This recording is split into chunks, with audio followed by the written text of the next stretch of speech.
Paz y bien, mis carísimos hermanos, ¿cómo se sienten en esta tarde-noche ya? Por aquí bien, dando gracias siempre al Señor por este nuevo día que nos regaló. Empezamos con la oración, como hacemos siempre, diciendo, en este caso, alzo mi voz al Señor y clamo. Alzo mi voz a mi Dios que me escucha. En mi angustia te busco, Señor. De noche rebullen mis manos sin descanso. Meditando, mantengo desvelados los ojos. Repaso los días antiguos. Recuerdo los años lejanos. Medito en mi corazón. Recuerdo las proezas del Señor y tengo presentes sus obras. Dios mío, tus caminos son santos, eres poderoso, eres grande, eres misericordioso. Eres bueno, eres mi consuelo y fortaleza. Padre nuestro, confío en ti. Amén. Pues bien, mis hermanos, saludamos por aquí a Jesús Rey Escornejo, que se acaba de unir a nosotros.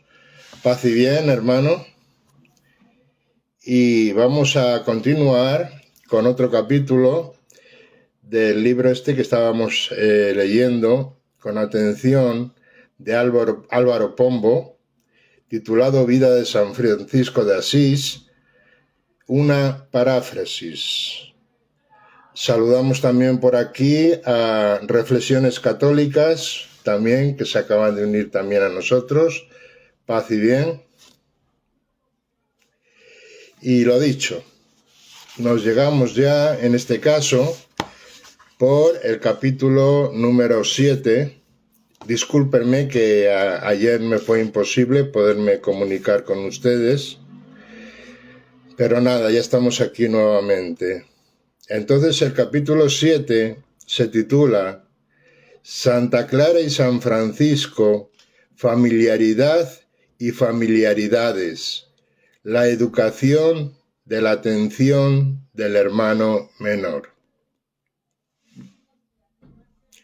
Repito, este título, número 7, es un poco larguito, se titula Santa Clara y San Francisco, familiaridad y familiaridades, la educación de la atención del hermano menor. Vamos a ver si también le podemos acabar en el día de hoy, porque largo es el título y largo es el contexto también. Vamos a ver hasta dónde podemos llegar. Empezamos con él y decimos, admirable es Dios en sus santos. Dice la leyenda de Santa Clara que el bienaventurado Francisco codició robar todo trance al mundo, tan noble presa para entregársela a su Señor.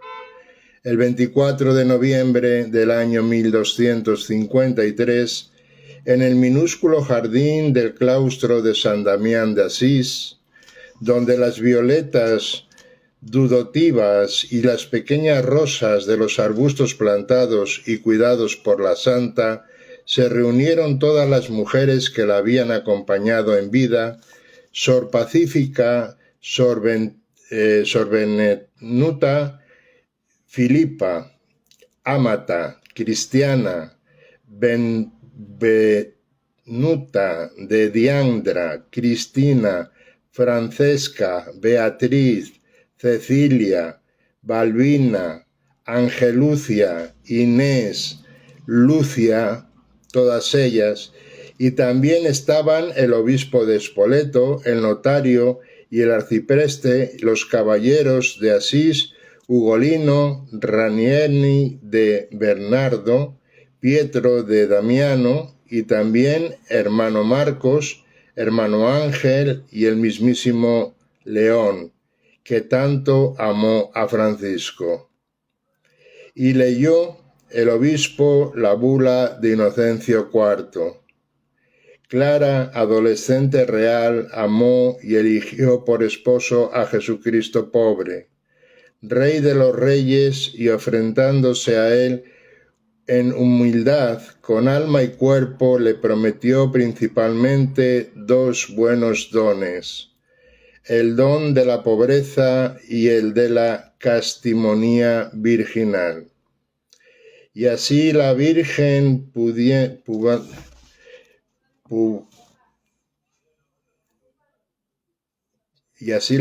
podibunda se enlazó en deseados abrazos con el esposo virgen, y del tálamo de la inviolada virginidad ha nacido una prole casta y fecunda de frutos maravillosos, la cual se delita como una plantación celestial por todos los climas del mundo. Esta es la esposa que tanto agradó al mismo Altísimo mientras vivió muerta a la tierra.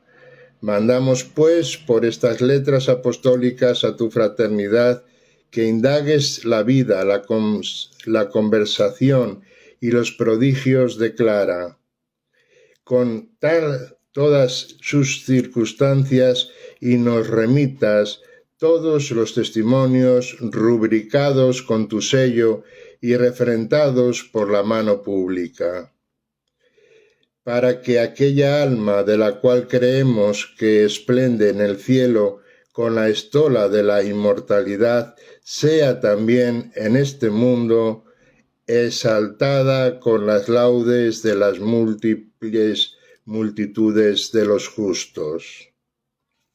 Su padre fue Messere Favarone, noble, grande y potente en la ciudad, el de los demás de su casa. 7 caballeros nobles y poderosos vivían con Clara. Su parentela era la más noble de Asís, por parte de padre y madre, y su corte era allí la mayor. El caballero Messere Raniere de Bernardo dice: fue pariente de mi mujer. Era muy hermosa, y cuando tenía 17 años, sus padres la quisieron maridar magníficamente, mas ella rehusó. Yo mismo le repliqué muchas veces que se casara, y ella me hablaba de la vanidad de las cosas. Ibona de Gualfurnio dice: amiga suya fui desde la niñez. Oyendo hablar de Francisco, deseaba Clara verle y conversar con él. Y añade la hermana de Clara, Sor Beatriz, también San Francisco, a su vez, había oído hablar de la fama de la bondad de Clara. Y dice Madonna Gualfucio: muchas veces fuimos juntas en secreto para que no ser vistas de sus padres a departir con San Francisco, y San Francisco le hablaba de nuestro Señor Jesucristo con palabras suaves, dulces y penetrantes, y le hablaba siempre de los esponsales castísimos con Jesucristo, el celestial esposo bendito, el cual, solo por amor y por la salud del alma, se encarnó en carne humana. Y dice Sor Cristina: yo vivía como ella y vi cómo Clara se marchó de casa de sus padres, saliendo por la puerta principal, sino por la trasera, la de solo los días de lucha y duelo suele abrirse fuertemente cancelada, la cancela con pesadas maderas y con piedras que a duras penas muchos hombres podían o podrían remover. Pero ella sola, ella Clara, con ayuda de Jesucristo, por sí sola las movió para salir. y se fue por sí sola en plena noche de su casa hasta Santa María de los Ángeles. Admirable es Dios en sus santos. Cuánto ha crecido esta certeza en los años. Que el hermano Francisco fuera o empezara ya a ser bienaventurado cuando hechizó nuestras voluntades y nos condujo por el sendero del Evangelio, no significa que nos diéramos cuenta del todo entonces de hasta qué punto resplandecía en la conducta del hermano la obra del Señor. Nos dimos cuenta de verdad cuando, tan bruscamente, tan sin contemplaciones, sacó a Clara de casa de sus padres y la persuadió de que dedicara su vida a seguir al Señor. En la relación entre el hermano Francisco y Clara vimos las increíbles señales de las obras de Dios. Más nítidas, dicho sea humildemente, entre nosotros solo más inequivocadas que los propios estigmas de la Verna. A través de esa relación, esa relación, advertimos el admirable laboreo del Señor como deletreado, sin el más mínimo hiato, sin la menor vacilación al recordarlo ahora. Al hablarlo entre nosotros en las horas humeantes de invierno en torno a la fogata entre vísperas y completas, tan vivaz como el olor a leña, como el olor a la lana de nuestros sayales, tan vivaz como el frío en nuestros miembros ya reumáticos, como nuestras edades que ya se inclinan mansamente hacia el encuentro con el Señor. Al darle ahora vueltas en la cabeza como una castaña pilonga acerada entre los dedos, aquella relación resplandece con las evidencias de la cruz luz solar. Las evidencias del verano enorme que ha quedado atrás en la memoria resplandeciente de todos nosotros. Porque en nuestra memoria Francisco fue ese único verano desmesurado y asequible, diariamente incomprensible y transitable, sin embargo, como las cocinas de las casas en la lejana infancia. Chocante sí que fue, estrepitoso, que a nosotros mismos nos chocaba hasta mucho al primer pronto, y no era para menos toda la tramoya montada entre los dos con nuestra ayuda. Tras franquear el portalón de atrás en compañía de su prima pacífica de Guanfucio, la jovencita Clara se vino a pie hasta Santa María de los Ángeles. Estábamos ya al tanto, solo podía ser así, sin dar respiro ni a la familia ni a las buenas costumbres de la época. Sacada de sus quicios, la doncella y tras ella todo lo demás que dejó atrás para cumplir la voluntad de Dios.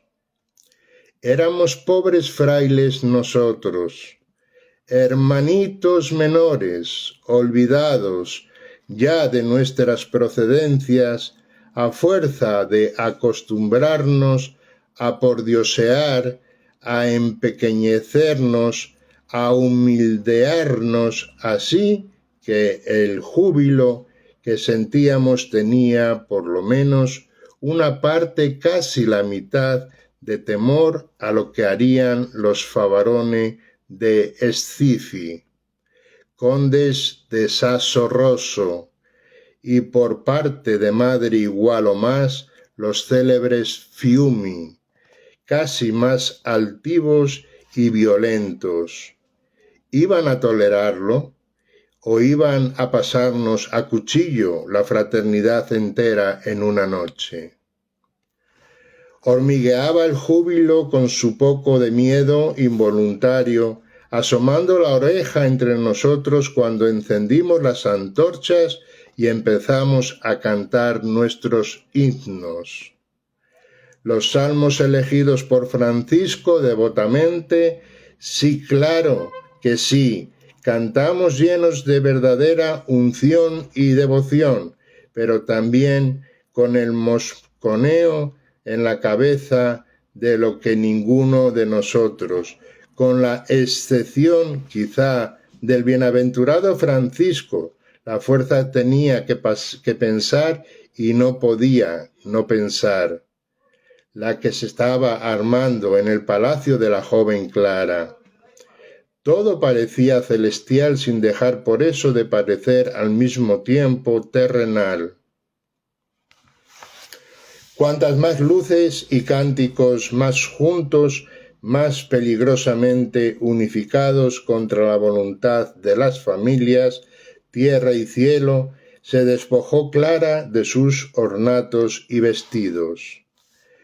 Enseguida se desvistió sin ser vista y salió vestida con una vulgar túnica, y Francisco la ciñó con una cuerda y con sus propias manos le cortó las trenzas ondulantes que resbalaron por los hombros hasta el suelo, y puso en su cabeza un velo negro y blanco de recia tela gruesa, como las de los costales de la harina.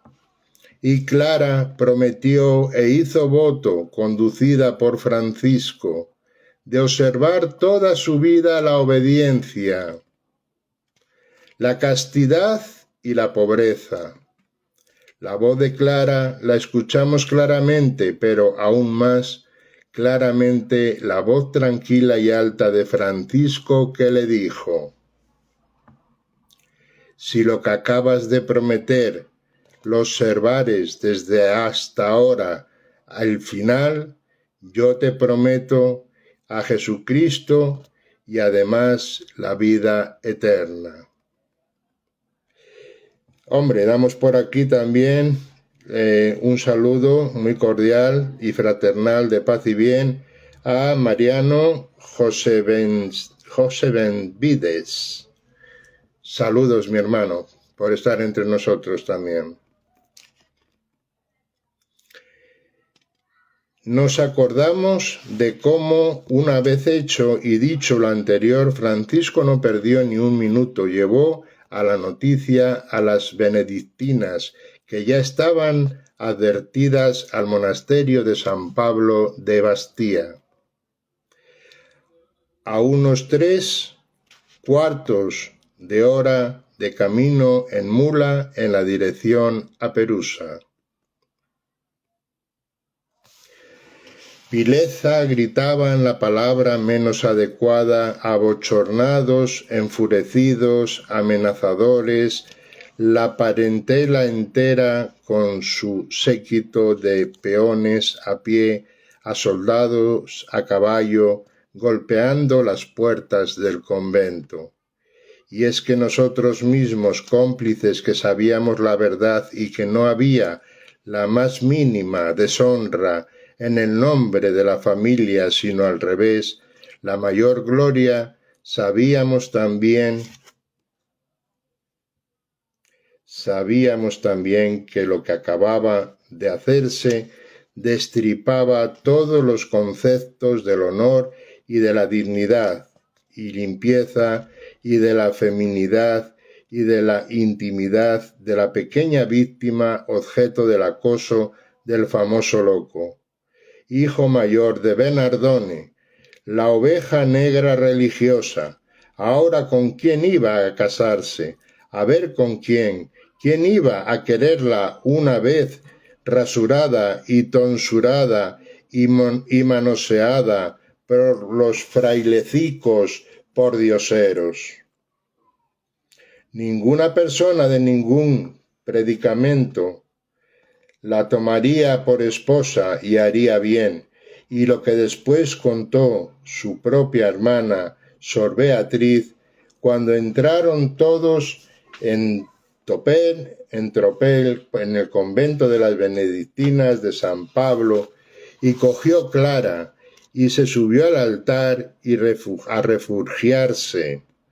Se quitó la tela de la cabeza blanca y negra para que vieran que ya no tenía arreglo. Clara sabía, claro está, que subiéndose al altar se acogía a la inmunidad del asilo y nadie, ni sus padres, podía ejercer la más mínima violencia contra ella. A los pocos días, dos de nosotros, que fueron Felipe y Bernardo, la llevaron con Francisco a Santo Ángelo de Panso, en la falda del Subáceo, y a poco después, ya de por vida, a San Damián, ermita que, por cierto, era la misma que al empezar a seguir el Evangelio restauró el hermano Francisco. 2 años después, la obligó Francisco a aceptar el gobierno de convento de San Damián, y la verdad es que para mandar valía de sobra Clara, aunque mandaba a las hermanas con muchísimo respeto y humildad, y prefería incluso hacer ella lo que fuera que mandarlo hacer a las demás. Unos segundos, por favor.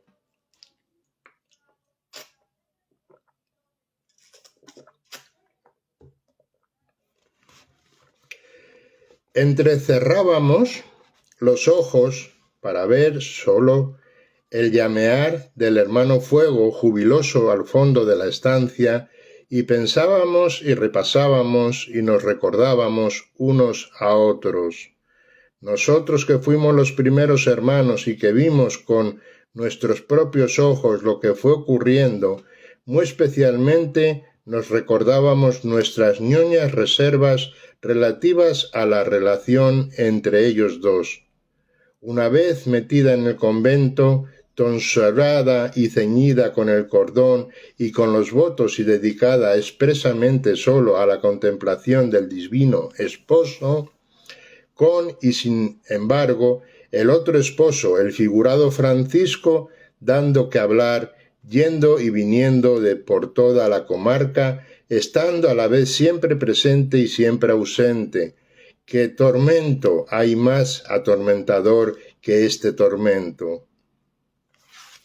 Pero suplicios, y en especial esta clase de suplicios, rara vez purificaban a quien los ejecutaba y a quienes los padecen.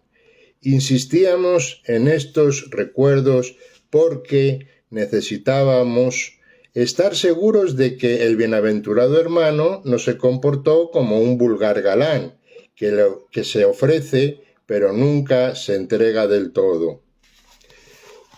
Y desde luego, era verdad que aquel Francisco ausente pero más vigorosamente presente, en esa ausencia que si estuviera pintado en las paredes, podía dar, y quizás adrede, un tormento más diabólico que santo a las hermanas. Era verdad que el entusiasmado que Francisco generó en Clara y que produjo su renuncia al mundo fue conducido por Francisco, no hacia a sí mismo, sino directamente a Dios. ¿Se había centrado Clara de verdad en Dios más allá de toda figura, toda presencia y todo nombre, o sin quizá dejar a Dios volvía Clara de cuando en cuando la cabeza hacia Francisco para amarle aunque fuese de lejos y de oídas? Era esto lo que nos preguntábamos y nos sorprendía. Pero no lo decíamos así porque éramos indoctos y lo palabreábamos de otro modo. Poco a poco fueron llegando más hermanas a profesar vida de mucha perfección en la pobreza y conducidas por Clara.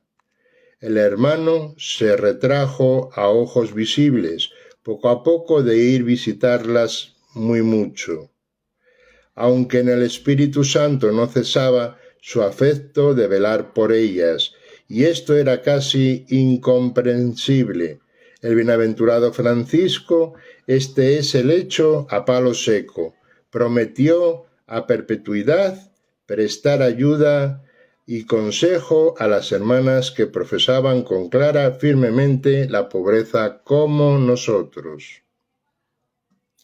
Nos consta que la verdad que cuenta el hermano Celano, que mientras vivió Francisco lo cumplió así y que próximo ya a su muerte nos mandó que nosotros por siempre lo cumpliéramos, añadiendo que un mismo espíritu había sacado de este mundo a las hermanas pobres. Pero esto que viene ahora es urgentísimo y lo hablábamos casi constantemente entre nosotros. Nos sorprendía a los hermanos que Francisco no visitara más personalmente a tan santas servidoras de Cristo como si hacía al comienzo.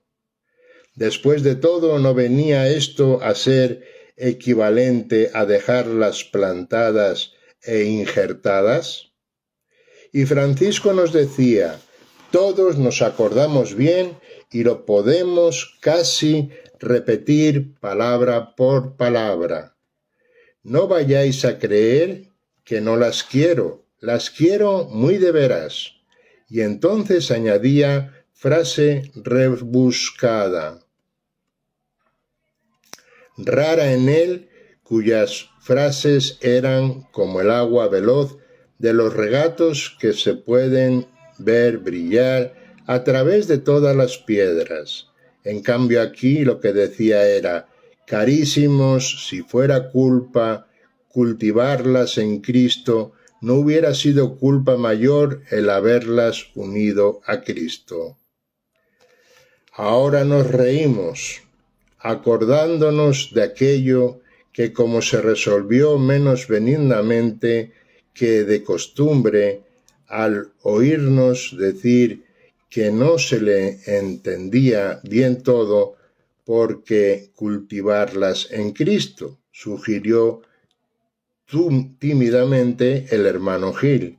No significaba entregárselas, sino educarlas, enseñarlas cuán dulce es el Señor, y hacer eso está bien. Luego, ¿dónde está la culpa? ¿A quién viene que hable de culpa? Cultivarlas en Cristo está muy bien, y mejor todavía unirlas a Él. Lo que no pega aquí es la palabra culpa. No creo que sea desde luego un lasus linguae, y no lo era, porque con la palabra culpa el bienaventurado Francisco quería decir que lo culposo, lo hipotético, lo anterior a la culpa misma, podía estar ya presente en el mero y cultivarlas. Caso de que fuera equivalente a entretenerlas en Cristo, sí, pero de paso en dulces pláticas. Y mayor culpa en unirlas a Cristo, pero además al propio hermano en pláticas ya dulcísimas del todo. Esto era fascinante. Ninguno de nosotros lo entendía, ni dejaba de entenderlo por completo. Lo entendíamos, a la vez lo pasábamos por alto, porque entenderlo, inclusive semipleno, hubiera sido solo Dios sabe qué, pero no se podía no entender eso tampoco.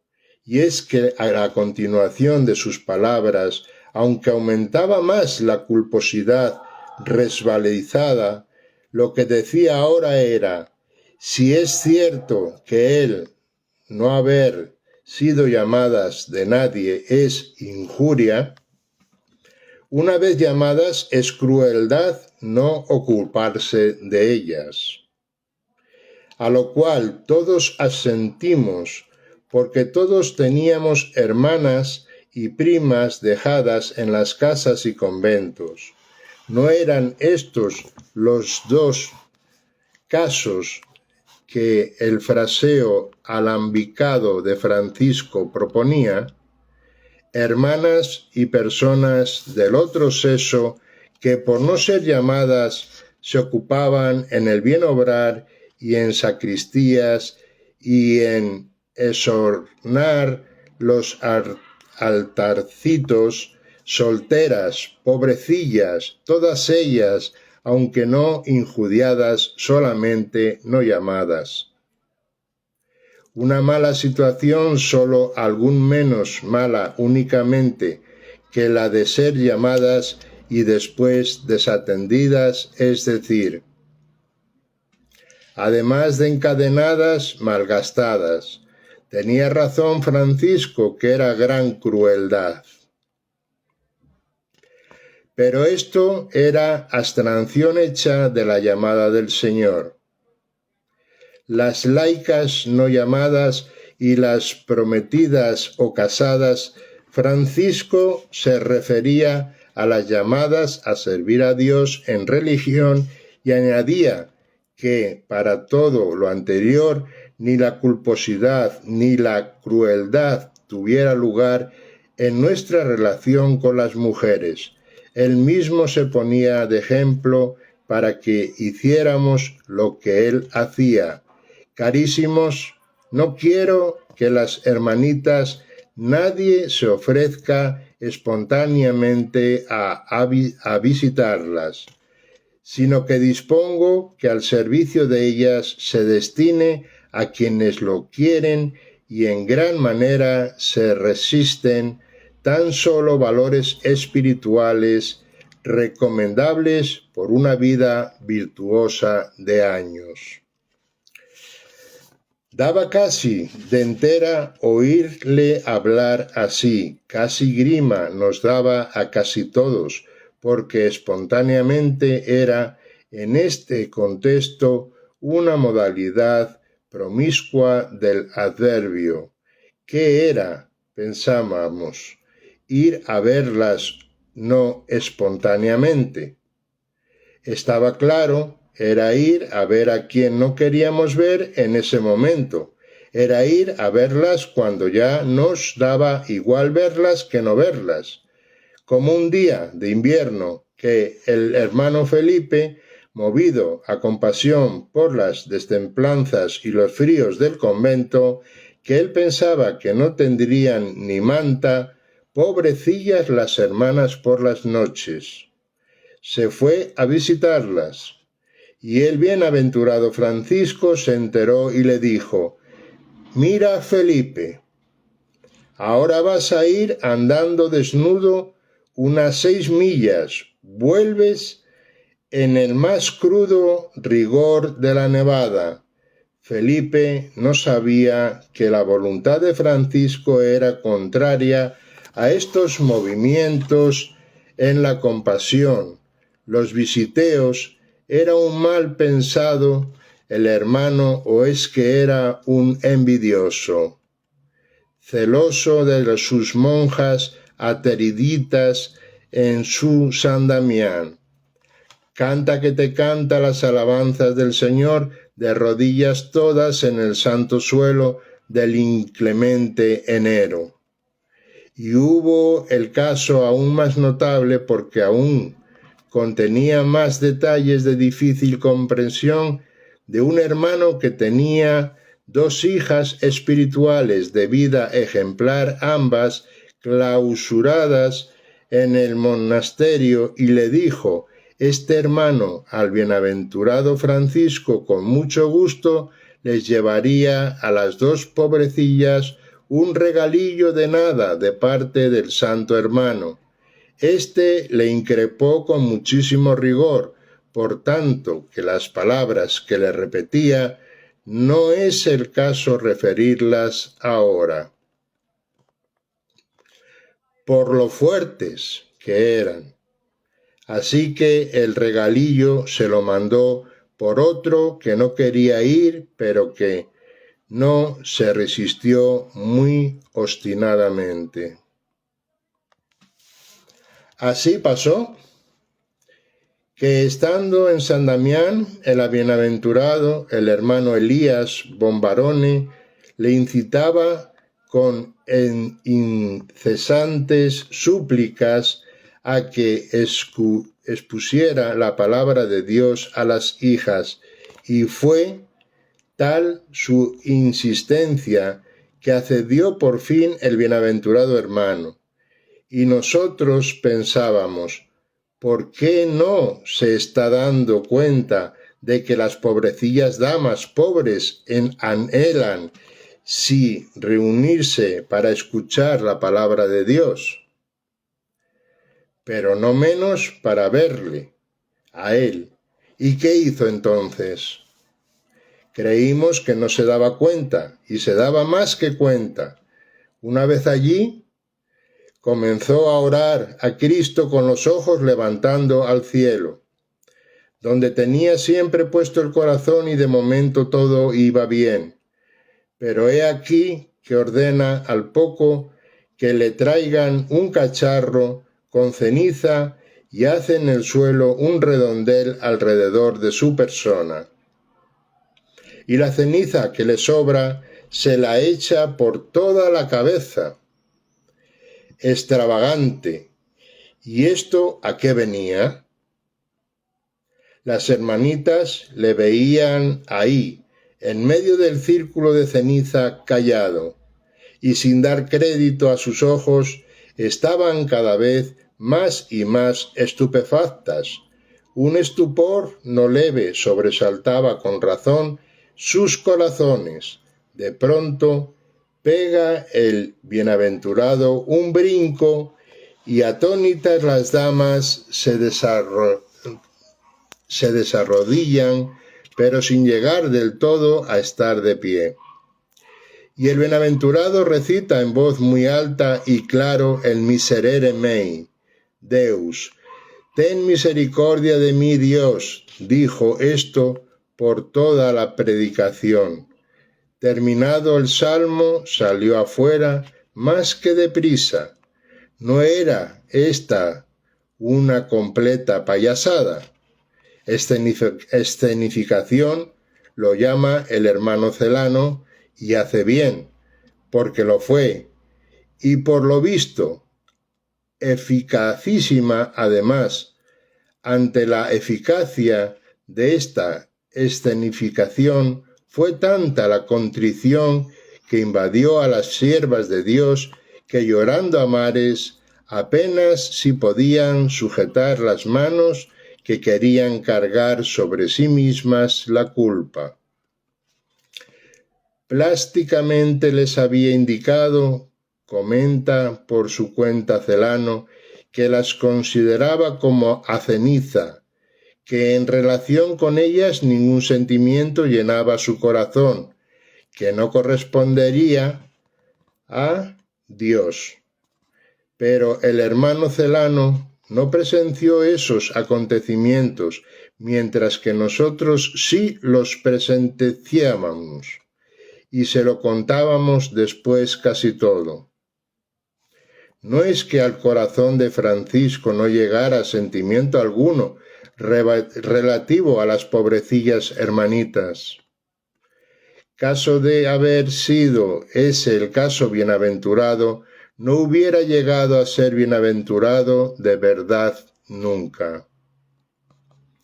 Solo llegaban a su corazón los sentimientos correspondientes a la imagen prefijada, protocolariamente determinada, funcionalmente determinada, que las hermanitas debían tener de un hermano predicador. Debía ser solo un predicador. Era preciso y por consiguiente ser reducido a esa única función. Y de ese modo sentir y hacer sentir solo los precisos sentimientos correspondientes a esa función concreta y a ninguna otra. ¿Y todo esto a qué venía?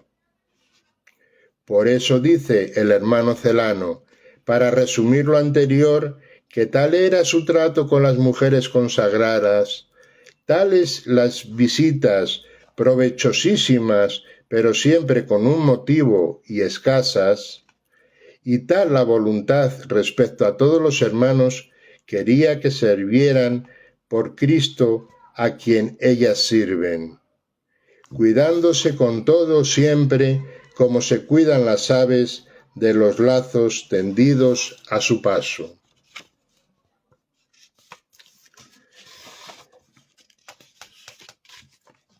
Con cierta incomodidad del corazón, con cierta falta de acomodo de los pies y de las nalgas, sentadas en esteras alrededor del fuego alegre, el hermano fuego, el robusto y el fuerte hermano fuego que nos alumbra en los últimos inviernos, de quienes recordábamos a Francisco, nos veíamos obligados a añadir a todo lo anterior los suprapulcros cometidos del hermano Buenaventura. Que Dios nos perdone y descuente de nuestra buena intención este poquitín de mala lengua. He aquí lo que San Francisco no quiso ni ordenó. He aquí lo detestable de una ascética pacata y ñoña contraria a Francisco.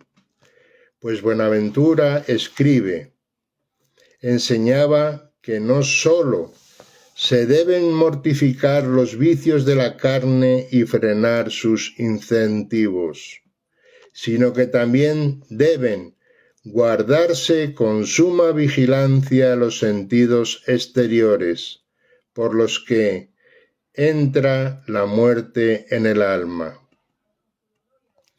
Recomendaba evitar con gran cautela las familiaridades, conversaciones y miradas de las mujeres, que para muchos son ocasión de ruina, asegurando que a consecuencia de ello suele claudicar los espíritus débiles y quedan con frecuencia debilitados los fuertes. Y añadía que trata con ellas, a excepción de algún hombre de muy probada virtud, difícilmente evitará su seducción. Pero según la Escritura es como caminar sobre brasas y no quemarse la planta de los pies. Por eso, él mismo, que tal suerte apartaba sus ojos para no ver la vanidad, que manifestó en cierta ocasión a un compañero suyo que no reconocería casi a ninguna mujer por las facciones de su rostro. Creía en efecto peligroso grabar en la mente la imagen de sus formas, que fácilmente pueden reavivar la llamada libidinosa de la carne ya domada, o también mancillar el brillo de un corazón puro. Afirmaba de igual modo ser una frivolidad conversar con las mujeres, excepto en el caso de la confesión o de una brevísima introducción referente a la salvación o a una vida honesta. ¿Qué asuntos, decía, tendrán que tratar un religioso con una mujer, si no es el caso de que ésta le pida santa penitencia o un consejo de vida más perfecta? Perdón.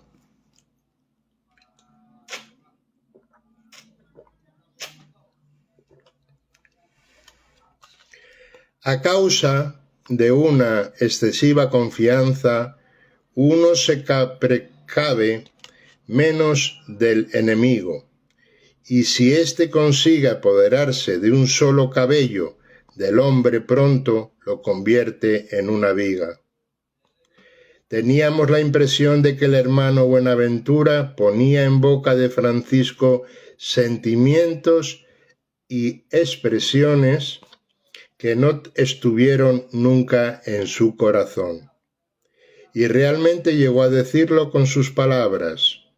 Era una cuestión de educar la atención, lo que el bienaventurado Francisco requería, queriendo enseñar a sus hermanos a tener ojos castos, a lo que es lo mismo, castigados o entrenados a mirar solo lo que la inteligencia quería ver y no lo que los ojos mismos regocijaba de reojo, deprisísima. Contaba el cuento de un rey muy piadoso que mandó 2 mensajeros sucesivamente a la reina. Volvió el primero y refirió las palabras de la reina sin decir nada de ella. Había tenido los ojos bien recogidos en su cabeza y no miraba a la reina. Volvió el otro y a las pocas palabras comenzó a tejer una larga historia de la hermosura de la reina. De reojo sus ojos se habían deleitado en la belleza de ésta.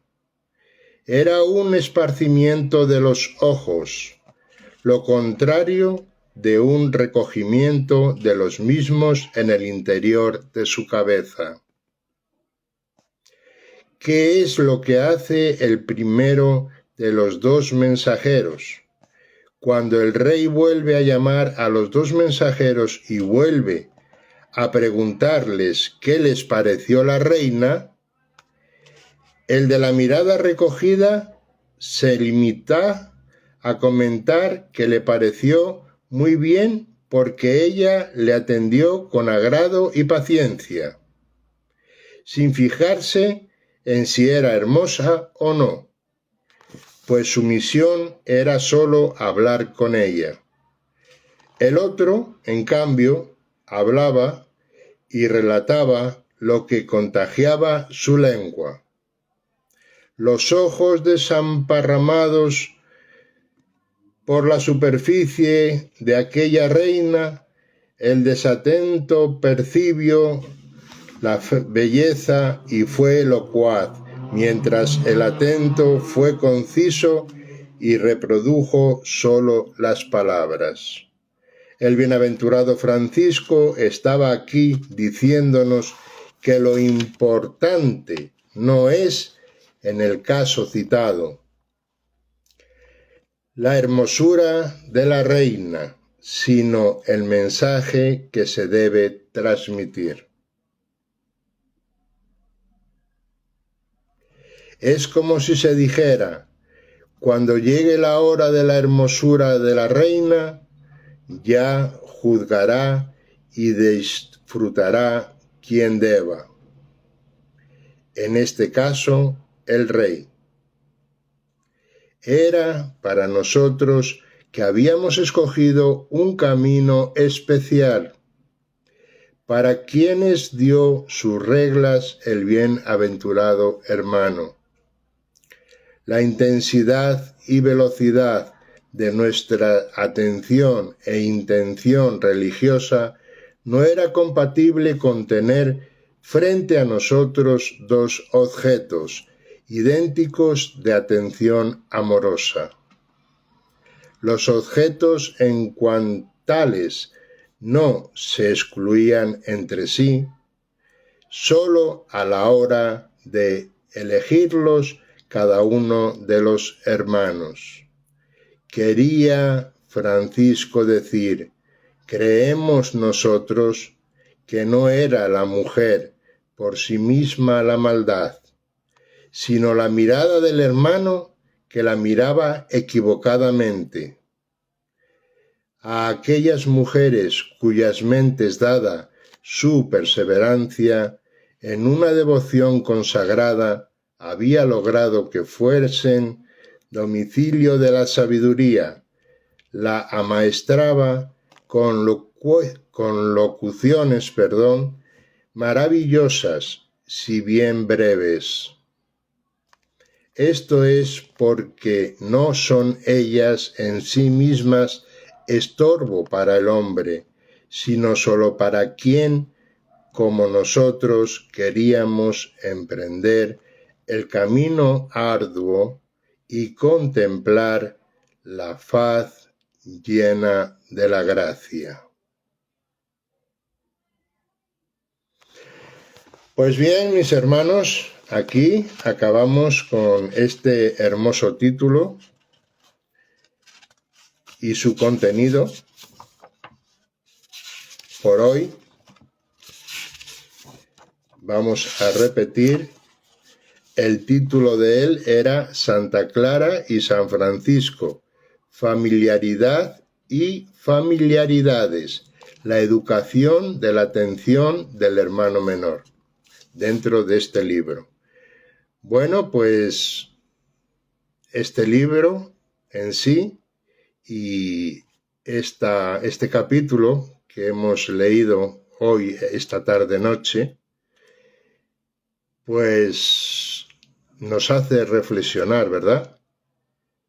Y de eso es de lo que se trata, de que ahora nosotros, particularmente cada uno de nosotros, reflexionemos sobre ello. Este vídeo, aparte de aquí, por Instagram, también estarán con estos directos, también están y se están colgando también en YouTube y en Facebook. Ya os daremos las direcciones más adelante. Ya para finalizar,